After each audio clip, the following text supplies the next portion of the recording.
Hi, boys and girls. This is Miranda. Today we're going to be reading a classic book by Georgia Tufts called The Rabbit Garden. Once there was a grandfather named George who had a lovely garden with flowers and vegetables and no weeds. He had a granddaughter named Nora who came to visit every summer.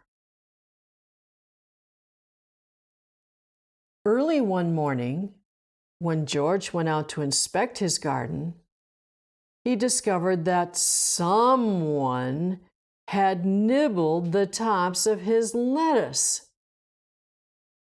"Rabbits," said George.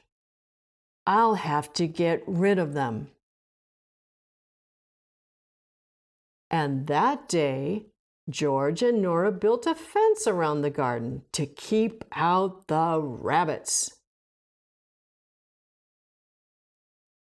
But that night, when Nora and George were asleep, the rabbits hopped right over the fence and ate more lettuce and even some carrot tops. The next morning, George was angry. "I'll have to build a higher fence to keep out the rabbits," he said. But late that night, when everyone was sleeping, those rabbits leapt over the fence and gobbled up more lettuce and carrots and even some radish tops. The next morning, George was furious. "I'll build a huge high fence to keep those bad rabbits out of my garden." And that day, George and Nora built a huge high fence around the garden.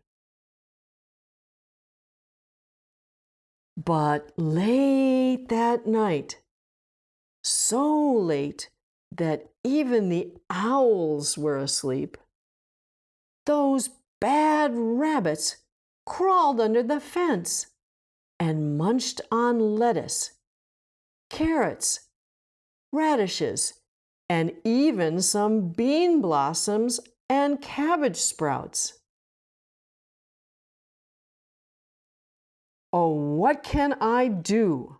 said George the next morning, and sat down heavily in his garden chair. "How can I keep those rabbits from eating up my garden?" Then Nora had a very good idea.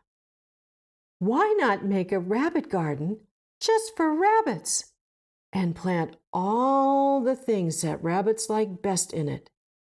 Then they'll eat their garden and not yours." George was very excited about Nora's plan.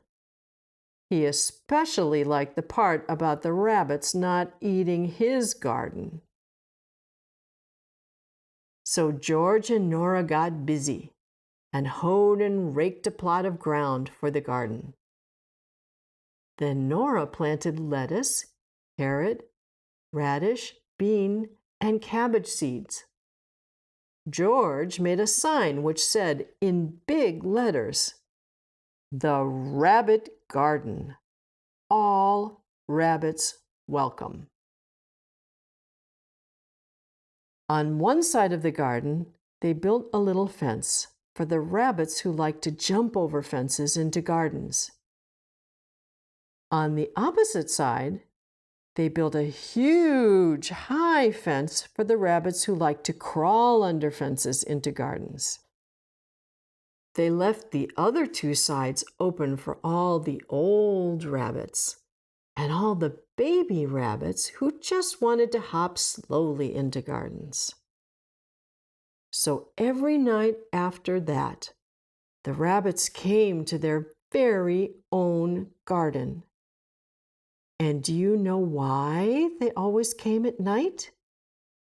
For what a rabbit loves best is to sneak into a garden at night when everyone else is asleep and nibble on lettuce leaves in the moonlight.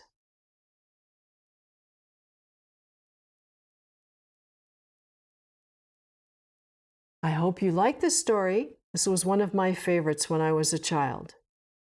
If you enjoyed The Rabbit Garden, please like and subscribe. Until next time, happy reading.